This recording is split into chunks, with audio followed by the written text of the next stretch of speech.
Hello everyone, and you're very welcome, and thank you for sending in your queries and your suggestions. Very important at this time in the COVID-19 environment, so please keep them coming. I get an email. From a lady, and the lady's name is Ashi, and Ashi has a query. An important query regarding CIF named port of destination force majeure. Very topical right now in the current COVID-19 environment. So here is the query. I attended your seminars in 2 cities during the roadshow last January in a very exotic country. The COVID-19 is problematic for us. Well, actually, COVID-19 is problematic now for the whole world. It is a pandemic. It was unexpected, it was beyond our control, and at this point in time remains beyond control. So the query, the practical query.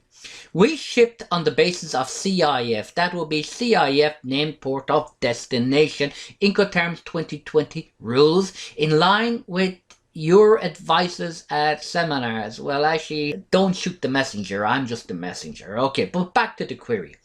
The goods were loaded on board the vessel, named vessel, at port of shipment for destination port, named port of destination. What is the problem? The problem is the due to lockout. Should that not be lockdown? Or maybe a lockdown created a lockout where the workers are locked out. There is closure. And the goods could not be unloaded, and the buyer is suffering acute delay in delivery of goods plus demurrage, etc. as per the email. And actually, you may not like me saying this, but I'm feeling for your buyer, the customer. He is suffering. It's very problematic for him. But anyway, back to your query.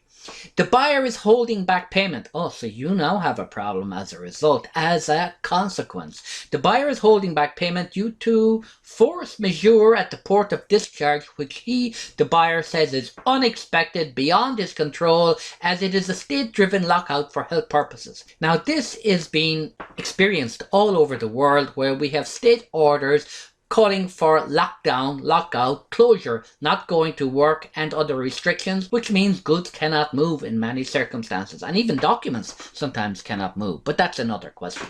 So Ashley, your question, what can I do if goods not delivered, we will lose payment rights?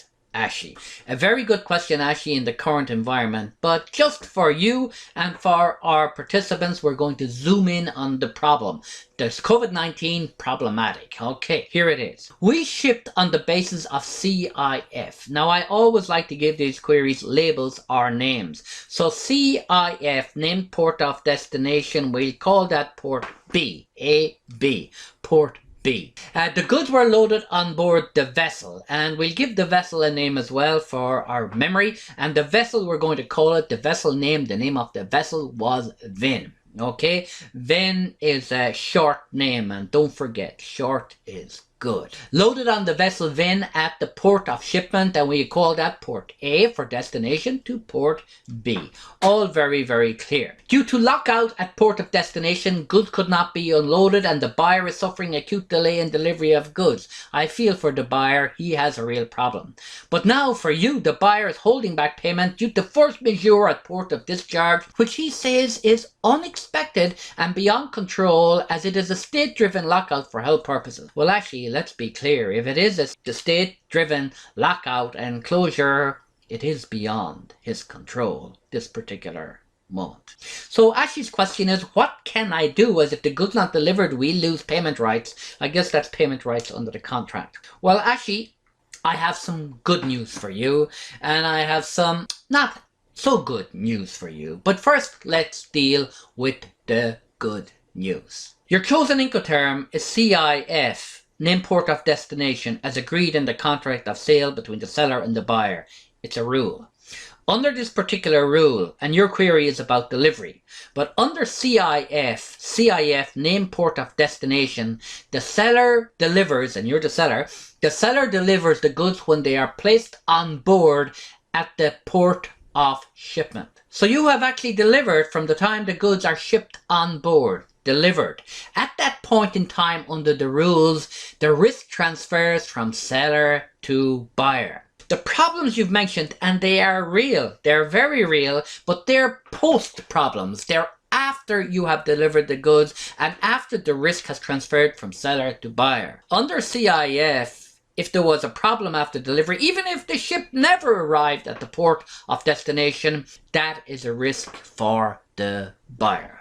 Now, I can see you're smiling, but maybe only smiling a little bit, because that does not solve your payment problem. Because the reality is, you don't get goods, you're not in the mood for paying for them, okay? I don't want to go into detail, but you have a payment problem. But actually, what I suggest to you now is send me another query regarding the payment side of this query, and I will do my best to give you a good, clear answer. But don't forget, the bottom line, name port of destination, the goods are delivered when they are placed on board the vessel at the named port of shipment. So Ashi, thank you for your query. Everyone else, thank you for your valuable time and